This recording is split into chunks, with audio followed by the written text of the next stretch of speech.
नमस्कार, मैं हूं मयूरिका और आप देख रहे हैं वीएनएम टीवी। वीएनएम टीवी के जरिए हमेशा ही उम्दा व्यक्तित्व को हम आप तक पहुंचाते आए हैं ताकि हम सब मिलकर उनके जीवन से प्रेरणा ले सके।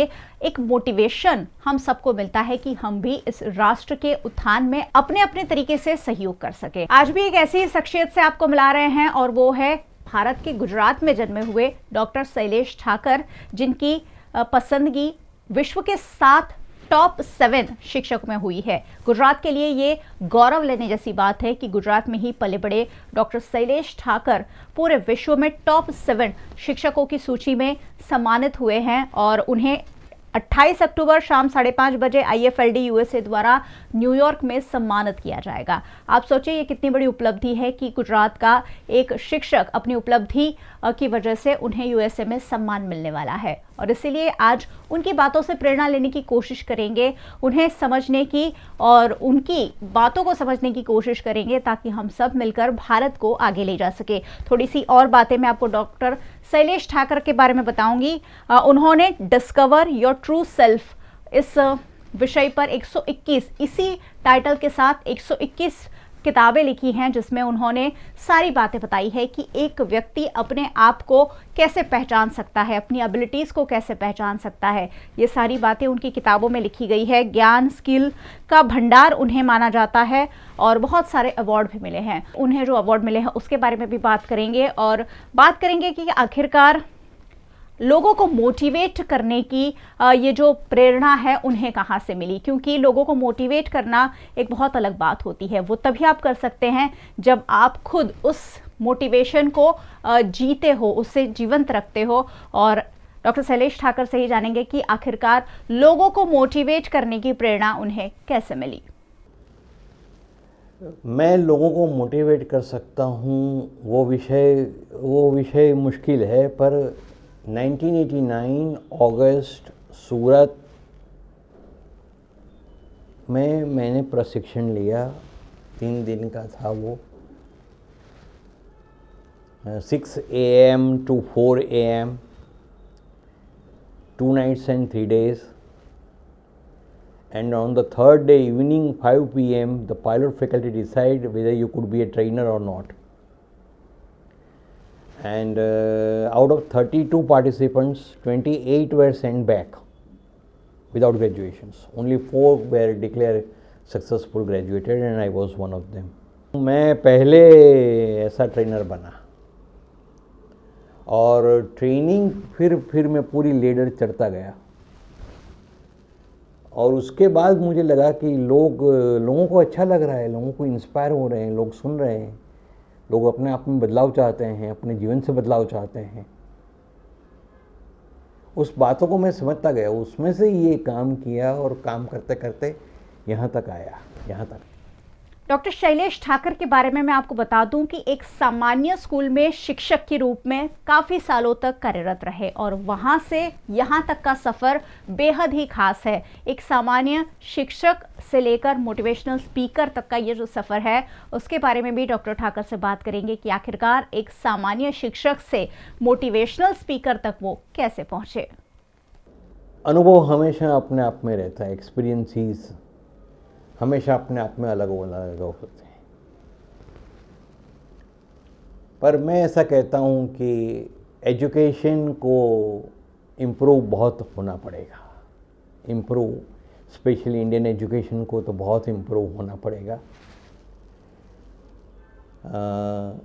Corporate training and development, corporate learning and development, HRD में, कॉर्पोरेट गवर्नेंस में, ऑर्गेनाइजेशनल बिहेवियर में एक काफ़ी काम करना पड़ता है, ऐसा मैं मानता हूँ। और वहाँ के पैरामीटर्स अलग हैं। टेंजिबल वैल्यूज़ की बहुत ही इफ़ेक्ट है, रिज़ल्ट्स की बहुत ही इफ़ेक्ट है वहाँ पे।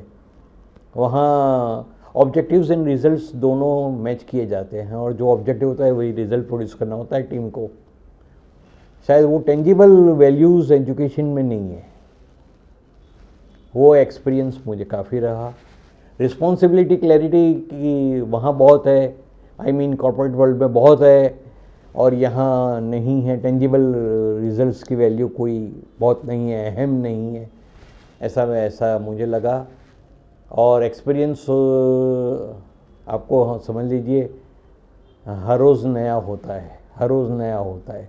अभी भी मैं आपको एक्सपीरियंस कर रहा हूँ, आपके टीवी को मैं एक्सपीरियंस कर रहा हूँ। तो एक्सपीरियंस हमेशा एक नया होता है, उसी को तो एक्सपीरियंस कहते हैं। Experience cannot be in years, cannot be in years. Experience is always a new story. आप एक्सपीरियंस कर रहे हैं, मुझे भी एक्सपीरियंस कर रहे हैं। तो एक्सपीरियंस एक नई चीज़ होती है, उसको आप मिलावट नहीं कर सकते। आप उसका मिलावट नहीं हो सकता, वो अपने आप में होती है, और अपने आप में होती है और हर आदमी उसको महसूस करता है। इसमें मेरे हिसाब से ज़्यादा ये गुलाब जामुन जैसा है। गुलाब जामुन जैसे आप कैसा लगा, कैसा लगा वो आप बता नहीं सकते, महसूस कर सकते। एक्सपीरियंस मेरे हिसाब से महसूस की चीज़ है, बताने की चीज़ नहीं है। डॉक्टर ठाकर अपने अनुभव वीएनएम टीवी के साथ साझा कर रहे हैं और उनका ये पूरा सफर कैसा रहा ये भी जान लेते हैं कि क्या क्या उतार चढ़ाव आए और क्या क्या चीजें ऐसी हुई जो उन्हें प्रेरणा दे गई, क्योंकि हर व्यक्ति के सफल होने के पीछे कोई ना कोई मोटिवेशन या कोई ना कोई मोटिव शामिल होता है। और ऐसे में डॉक्टर ठाकर किस तरह से इस पूरी जर्नी को देखते हैं, आइए वो भी सुन लेते हैं। आपने दूरियां भी बहुत टच की है, आपने भीतरी बातों को भी टच की है, आपने जीवन की यात्रा को भी टच किया है, क्योंकि 30 साल से ऊपर का ये सफ़र रहा। उसमें पेन और प्लेजर दोनों रहते ही हैं, हमेशा रहते हैं और रहते ही हैं। बहुत ही पेन भी रहा। मैं आपको एक एक्सपीरियंस शेयर कर रहा हूँ आपसे।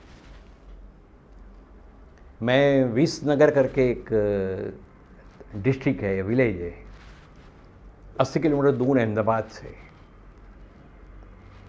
वहाँ की कॉमर्स आर्ट्स कॉलेज आपको चिट्ठी लिखती है, वहाँ के प्रिंसिपल, कि सर आप सेशन करने आइए। आप सेशन करने जाते हो तो आपको 2 घंटे का रास्ता पड़ता है, आपके पास स्कूटर होता है, बस होती है, एसटी बस से जाना होता है। तो आपको 2 घंटे जाने के लिए बस से लगते हैं, 1 घंटा आपको पहले आपके घर से निकलना पड़ता है। आप स्कूटर पार्क करके जाते हो तो 5 बजे, मतलब 5 बजे शुरू होता है। आप वहाँ 7:45 8 बजे को बस वहाँ पहुँचती है, उतार देती है आपको बस अड्डे पे कहीं। आपको वहाँ से ऑटो करके उस वेन्यू पे जाना पड़ता है। वहाँ आप आज शाम को 8 से 10 का सेशन करते हो, क्योंकि लोग गाँव में शाम को ही आते हैं। 10 बजे सेशन करते हो, फिर जो होस्ट होता है वो पूछता है, सर आपका जाने का क्या है? तो आप कहोगे कि मुझे बस से जाना है, और बस है नहीं। आपको एक आदमी स्कूटर पे छोड़ जाता है, बस अड्डा छोड़ जाता है। बस वहाँ है नहीं, रात का अंधेरा है, बस आती नहीं है, जाती नहीं है, शायद कैंसिल हो गई है। आप वहाँ से एक ऑटो करके, train, taxi, ST bus stand आते हो, हाईवे पे आते हो, हाईवे पे आके ट्रक में बैठते हो, वो ट्रक आपको अहमदाबाद लाता है। अहमदाबाद में आप फिर आपके घर जाते हो। खाना कहाँ, इसमें खाना कहाँ? तो पेन भी बहुत रहा है ऐसे, और ऐसे ऐसे पूरे गुजरात के ही मेरे हिसाब से 50-100 एक्सपीरियंस रहे। पर हमने कभी हार नहीं मानी, हम कभी रुके नहीं, हम कभी हिम्मत नहीं छोड़ा, कभी समझो तकदीर ने ये काम करवा लिया। काम करते करते करते आज इस मौसम में आपके सामने इस जगह पे, वो सब बाय प्रोडक्ट है। मेन प्रोडक्ट ये है कि हमने काम किया, वो मेन प्रोडक्ट है। चलिए बातों को थोड़ा सा और आगे बढ़ाते हैं और डॉक्टर ठाकर से जानते हैं कि आजकल मोटिवेशनल किताबों की और मोटिवेशनल बातों की ज़रूरत क्यों पड़ रही है। आजकल की लाइफस्टाइल इतनी फास्ट हो गई है कि आप हमेशा ही कहीं ना कहीं तनाव में रहते हैं, और उस तनाव से बाहर निकलकर अपने आप को सफल बनाने के लिए बहुत ज़रूरत होती है कि कोई ना कोई हमें इंस्पिरेशन देता रहे। ऐसे में डॉक्टर ठाकर से मैं ज़रूर जानना चाहूँगी कि सर ये बताइए कि आखिरकार क्यों ज़रूरत है ये मोटिवेशनल किताबों की और मोटिवेशनल बातों की हम सबको। देखिए, मोटिवेशन पॉसिबल नहीं है। मोटिवेशनल स्पीकर तो एक अफवाह ही है, ऐसा ही पकड़ लीजिए आप बातों। अगर कुछ है तो वो है मैनेजमेंट थिंकर होता है। मैनेजमेंट ट्रेनर होता है। मोटिवेशन एक्सटर्नल है। एक्सटर्नल आप कितना आदमी को ट्रेन करेगा, इंटरनल इंस्पिरेशन होता है, इंटरनल फायर होता है, इंसान को फायर चलाता है, इंसान अंदर से इंस्पायर होता है और वो चलाता है। मोटिवेशनल बाहर से डालोगे तो 2-3 दिन रहेगा, 3-4 दिन रहेगा, उसके बाद मुमकिन नहीं है। तो मैं मानता हूँ पर दुनिया को और हिंदुस्तान को या समाज व्यवस्था को गैप मालूम नहीं है कि मोटिवेशनल स्पीकर क्या है, मैनेजमेंट ट्रेनर क्या है, टीचर क्या है, ट्रेनर क्या है, सॉफ्ट स्किल ट्रेनर क्या है, हार्ड स्किल ट्रेनर क्या है, थिंकर क्या है, वो गैप मालूम नहीं है।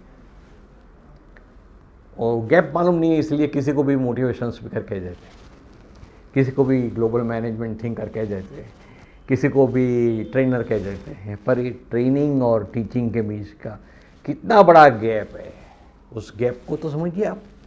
वो नहीं, मेरे हिसाब से नहीं समझते। डॉक्टर ठाकर की बात से बहुत ज़्यादा सहमत हूँ मैं, क्योंकि बहुत ज़रूरी है कि हम हमेशा मोटिवेटेड रहे। हर रोज़ सुबह उठकर हम मोनोटोनस ज़िंदगी से थोड़े से थक जाते हैं, थोड़े से रूटीन महसूस करते हैं और इसलिए हमारे में एनर्जी का, ऊर्जा का, मोटिवेशन का अभाव होता है। लेकिन अगर रोज़ रोज़ कोई नई बातें हमें पुश करती रहे कि हमें ये करना है, हम अपना गोल सेट कर सके, अचीव कर सके, तो इसीलिए ज़रूरत होती है मोटिवेशनल लोगों को सुनने की, मोटिवेशनल किताबें पढ़ने की। और थोड़ी सी बातचीत को और आगे बढ़ाते हुए हम उनसे ये भी ज़रूर जानेंगे कि जीवन में कौन कौन से पहलू ऐसे भी हैं जहाँ हमें मैनेजमेंट की ज़रूरत पड़ती है। तो डॉक्टर ठाकर, आप हमें ये भी बताइए कि कितना ज़रूरी है टाइम मैनेजमेंट से लेकर और कौन कौन सा मैनेजमेंट एक व्यक्ति को सफल बनाने के लिए ज़रूरी होता है। मैनेजमेंट में जैसे आदमी को हमेशा लिख के बात करना चाहिए, ये मैनेजमेंट है। आदमी को हमेशा अपना शेड्यूल प्लान करना चाहिए, ये मैनेजमेंट है। चाहे कुछ चीज़ें आपको पसंद नहीं है फिर भी आपको करना पड़ता है, वो मैनेजमेंट है। लीडरशिप वो है जो आदमी को शायद पसंद नहीं है फिर भी इंस्पायर करता है और वो करता है, वो लीडरशिप। तो किसी इंसान को उसकी जगह से उठा के अगली जगह पे ले जाना लीडरशिप है, नेतृत्व है। तो मैनेजमेंट और लीडरशिप के बीच में ये गैप है और जीवन में ज़रूरी है, हाँ ज़रूरी। और अपने आप को बैलेंस करके, लाइफ को बैलेंस करके चलना चाहिए, हाँ चलना चाहिए। प्लान करना चाहिए, हाँ प्लान करना चाहिए। विजन बिल्टअप करना चाहिए, हाँ विजन बिल्टअप करना चाहिए। और उसी के हिसाब से एक्शन करने चाहिए। एक फॉर्मूला भी है, vision plus planning plus action is a accomplishment is equal to accomplishment is equal to achiever. तो अपना एक विजन बनाओ, उसको अकम्प्लिश करो और उस हिसाब से चलोगे तो उसमें रिग्रेशन नहीं आएगा, कहीं आपको रिग्रेशन नहीं आएगा। और I think that's what is a life, that's what is a great life. तो लाइफ मैनेज करके, बैलेंस करके चलना चाहिए, हाँ बेशक चलना चाहिए, बेशक चलना चाहिए। ज्ञान और स्किल का भंडार कहे जाते डॉक्टर शैलेश ठाकर को बहुत सारे अवार्ड भी मिले हैं। Pride of India, pride of Gujarat, global management thinker और वैश्विक शिक्षक जैसी कई उपाधियां उन्हें मिली है। मैनेजमेंट गुरु के रूप में उन्हें जाना जाता है और इसलिए ये सवाल पूछना तो बनता ही है कि आखिरकार अलग अलग देशों का मैनेजमेंट कैसा होता है। डॉक्टर ठाकर, आप अलग अलग देशों में घूमे हैं, उनके मैनेजमेंट को, वहाँ के लोगों के मैनेजमेंट को आपने स्टडी किया है, तो कौन से देश का मैनेजमेंट आपको सबसे ज़्यादा बेहतर लगता है? मैनेजमेंट अगर मैं कहूँगा तो जापान का सबसे बेस्ट रहा, पर इंफ्रास्ट्रक्चर कहोगे तो अमेरिका का बेस्ट रहा, past history and culture and civilization कहोगे तो यूरोप बेस्ट रहा, मोहब्बत कहोगे, कल्चर कहोगे या फेस्टिवल सेलिब्रेशन कहोगे तो हिंदुस्तान बेस्ट रहा। यहाँ आदमी आदमी को टच करता है तो कोई अफसोस नहीं होता उसको। इंटरनेशनल में आदमी आदमी को टच नहीं कर सकता। तो ये हिसाब से फंडा रहा, पर मेरे हिसाब से Japan the best country in my eyes मैं जो public science, civic science, religious concept, life concept, work balance concept, public affairs, civilizations, cultural arrangement, वो सब मैंने बहुत अच्छे वहाँ के देखे थे। मैं आपको एक एग्जांपल दूँ कि वहाँ सुपर ट्रेन चलती है, सुपर एक्सप्रेस चलती है। 12 साल में एक ही बार ट्रेन 30 सेकंड से ज़्यादा लेट आई, 30 सेकंड से ज़्यादा, तो उसके टीसी ने पूरे ट्रैवलर्स को रिफंड दिया। ये मैनेजमेंट है, ये अरेंजमेंट है, ये पब्लिक अफेयर्स है, ये सिविक साइंस है। तो यही कहा जा सकता है कि जिस देश का मैनेजमेंट सबसे बढ़िया हो वो देश जल्दी प्रगति कर सकता है। भारत भी अब कहीं ना कहीं मैनेजमेंट के गुर सीखता जा रहा है। ऐसे में दिल्ली ज़्यादा दूर नहीं है, भारत भी अब टॉप जो विश्व के टॉप देश हैं उसमें शामिल होता जा रहा है। और डॉक्टर शैलेश ठाकर जैसी कई उम्दा पर्सनालिटीज़ भारत के पास है जो भारत को आगे ले जाने में, भारत के युवाओं को आगे ले जाने में अपना सहयोग दे रहे हैं। ऐसे में ये सवाल भी मेरे मन में डॉक्टर ठाकर ज़रूर आ रहा है कि मोटिवेशनल स्पीकर और शिक्षक में क्या फ़र्क होता है, क्योंकि शिक्षक भी बातें सिखाता है और मोटिवेशनल स्पीकर जो हैं वो भी बातें सिखाते हैं। तो शिक्षक तो हम सबके जीवन में होते ही हैं, ऐसे में मोटिवेशनल स्पीकर की ज़रूरत हमें क्यों पड़ जाती है? क्या फ़र्क होता है एक शिक्षक में और एक मोटिवेशनल स्पीकर में? बहुत बड़ा गैप है। मोटिवेशनल स्पीकर का तो आइडिया मैंने आपसे शेयर कर ही लिया, पर प्रशिक्षण एक अपने आप में, प्रशिक्षण मेरे हिसाब से एडल्ट का शुरू होता है। हिंदुस्तान या सार्क कंट्रीज भी पकड़ लीजिए या विश्व को भी पकड़ लीजिए, ग्रेजुएशन तक सीमित था, पोस्ट ग्रेजुएशन तक सीमित था या थीसिस तक सीमित था। 25 सालों तक यूनिवर्सिटी का एकेडमिक सर्टिफिकेशन या डिप्लोमा या डिग्री मिलता था। उसके बाद प्रशिक्षण शुरू होता है। एडल्ट लर्निंग इज प्रशिक्षण।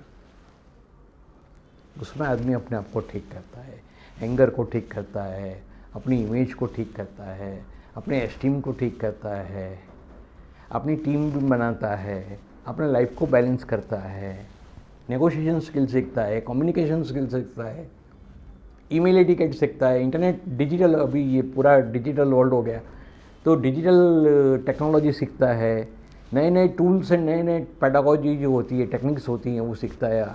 आदमी अपने आप को चेंज करता है और चेंज करके इम्प्रूव करता है और इम्प्रूव करके एक नए मकाम पे पहुंचता है।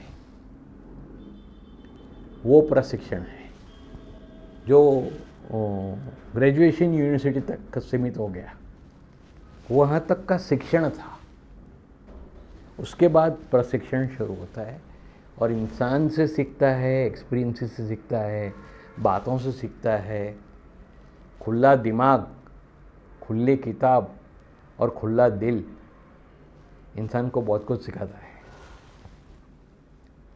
चलिए बातचीत के दौर को थोड़ा सा और आगे बढ़ाते हैं और मैं डॉक्टर ठाकर से एक और सवाल पूछना चाहूँगी कि क्या मोटिवेशनल बातें हैं, किताबें हैं, ये सही मायने में युवाओं को प्रेरणा देती है? क्योंकि युवाओं को वैसे सब कुछ पता है, एक फिंगर टिप पर गूगल पर उन्हें सारी जानकारी मिल जाती है, लेकिन फिर भी उन्हें उस पुश की, उस मोटिवेशन की ज़रूरत तो पड़ती है। ऐसे में क्या आपको लगता है कि ये जो बातें हैं, मोटिवेशनल या किताबें हैं, उससे युवाओं को प्रभावित किया जा सकता है? No, my answer is no. 2-3 दिन माई आंसर इज यस, पर उससे ज़्यादा नहीं। अगर उस 2-3 दिन में इंस्पायर आदमी हो गया, उसके अंदर का समझो खुदा जिंदा हो गया, उसके अंदर फायर डेवलप हो गया, तो अलग बात है। Otherwise my answer is no. जी हाँ, तो मोटिवेशनल बातें और मोटिवेशनल किताबें, ये सारा हैमरिंग हमारे ऊपर बहुत ज़्यादा ज़रूरी है अगर हम रोज़ उठकर कुछ नया, कुछ अच्छा करना चाहे। अब आखिर में एक ही सवाल मेरे मन में आ रहा है कि सेल्फ मोटिवेशन के लिए आप क्या कहेंगे? एक व्यक्ति खुद को कैसे मोटिवेट रख सकता है? क्योंकि हमें मोटिवेशन की ज़रूरत रोज़ पड़ती है। रोज़ सुबह उठ के हम नए टास्क हाथ में तो ले लेते हैं, लेकिन उसे पूरा नहीं कर पाते हैं क्योंकि कहीं ना कहीं मोटिवेशन बीच में लूज़ हो जाता है। ऐसे में कैसे हम अपने आप को सेल्फ मोटिवेट रख सकते हैं डॉक्टर ठाकर? सेल्फ मोटिवेशन के लिए इंसान को अपने आप को रिव्यू करना ही चाहिए, अपने प्रोग्रेस को रिव्यू करना चाहिए, अपनी लाइफ को रिव्यू करना चाहिए कि कहाँ पे अटका है, अटका कहाँ है, क्यों उसको आगे नहीं ले जा रही, और उसमें उसने अपने आप को रिव्यू करके, बैलेंस करके, प्लान करके, पूरा विजन डेवलप करके अगले साल का। मैं ऐसे लोगों को मिला हूँ जिन्होंने अगले 17 साल, कम से कम अगले 17 साल प्लान किए। मैं आपको ये भी कहना चाहूँगा कि 1/1/2024 को 1 जनवरी 24 को आप क्या सेलिब्रेट करेंगे, वो विजुलाइज अभी कर लीजिए। उसको विजन कहते हैं। शायद ये कला बहुत कम लोगों के पास होती, पर ये कला सीखनी चाहिए, और ये कला सिलेबस में होनी चाहिए, ये बच्चों के पास होनी चाहिए। विजन डेवलपमेंट, विजन बिल्डिंग, कि तुम अपने जीवन में, वैसे जीवन ही बड़ी मुश्किल से मिला है, गिफ्ट, ये गिफ्ट है, ये गिफ्ट बहुत कम लोगों को मिलती है। इस पृथ्वी पे एनिमल्स बहुत है, इंसान कम है, और इस इंसान को ये गिफ्ट मिल गई है जीवन की। उस जीवन को ठीक ठाक करके, रिग्रेशन के छोड़ के, प्लेजर के साथ, एक सेटिस्फैक्शन के साथ, एक पीस के साथ, एक लव के साथ बैलेंस लाइफ जीना चाहिए। मैं कहूँगा हाँ, ये जीना चाहिए, और उसमें थोड़ा मैनेजमेंट सीख के, कुछ चीज़ें आई विल डू इट, कुछ चीज़ें I will not do it, वो आपको ठीक ठाक करना चाहिए। चाहे उसको डिसिप्लिन कह दो, चाहे उसको कंट्रोल कह दो, पर वो समझना चाहिए। मैं 3 बातें बताना चाहूँगा। एक, change your orbit every 9 years. हर 9 साल के बाद अपना ऑर्बिट बदल के नए ऑर्बिट में आ जाओ। 1, 2, अपना डोमेन, जो एक्सपर्टाइज डोमेन है, उसको कभी चेंज मत करो। क्या मिला क्या ना मिला उसमें मत जाओ, कंपैरिजन में मत जाओ, एक्सपेक्टेशंस में मत जाओ, पर डोमेन चेंज मत करो। मतलब तुमने शुरू किया, समझो कुछ भी विषय में शुरू किया, उसको ख़त्म करो, पूरी ज़िंदगी चलाओ, डोमेन चेंज मत करो, उसके मास्टर हो जाओ, उसके एक्सपर्ट हो जाओ। 2 और 3, हमेशा बैलेंस किया करो, लाइफ को बैलेंस किया करो, फैमिली को, वर्क को, अपने आप को बैलेंस करके चला करो, क्योंकि पूरा अर्थ, पूरा प्लेनेट, पूरा यूनिवर्स बैलेंस पे चलता है। तो एक बैलेंस लाइफ भी जिया करो। तो ये थे अहमदाबाद के डॉक्टर शैलेश ठाकर, जिनकी अभी विश्व की टॉप 7 की सूची में उन्हें श्रेष्ठ शिक्षक के रूप में पसंद किया गया है। उनका नाम आया है और उनका सम्मान भी होने वाला है यूएसए में। ऐसे में सेल्फ मोटिवेशन, मोटिवेशनल कोट्स और मोटिवेशन, प्रेरणा की हमारे जीवन में कितनी ज़रूरत है, उस पर डॉक्टर शैलेश ठाकर ने हमसे बात की। और ये पूरा जो इंटरव्यू है वो हमारे संवाददाता कमल सोनी के ज़रिए हमने कंडक्ट किया है। डॉक्टर शैलेश ठाकर का मैं बहुत बहुत शुक्रिया अदा करती हूँ वीएनएम टीवी की ओर से, और धन्यवाद भी करती हूँ कि आप जैसे लोग हमेशा ही भारत को आगे ले जाने में लगे हुए हैं, जुटे हुए हैं, और ऐसे में भारत देश को सही मायनों में सोने की चिड़िया बनाने से कोई नहीं रोक सकता। वीएनएम के यूट्यूब चैनल पर आप ये प्रसारण देख रहे हैं, सब्सक्राइब कर लीजिए अगर नहीं किया है तो, और बेल आइकन प्रेस कर दीजिए ताकि वीएनएम का हर अपडेट सबसे पहले आप तक पहुंच सके। फेसबुक पर देख रहे हैं, शेयर जरूर कीजिए। डेली हंट, वोडाफोन टीवी, जियो टीवी और जियो टीवी फाइबर, ये सारे जगहों पर आप वीएनएम टीवी को लगातार 24 घंटे देख सकते हैं।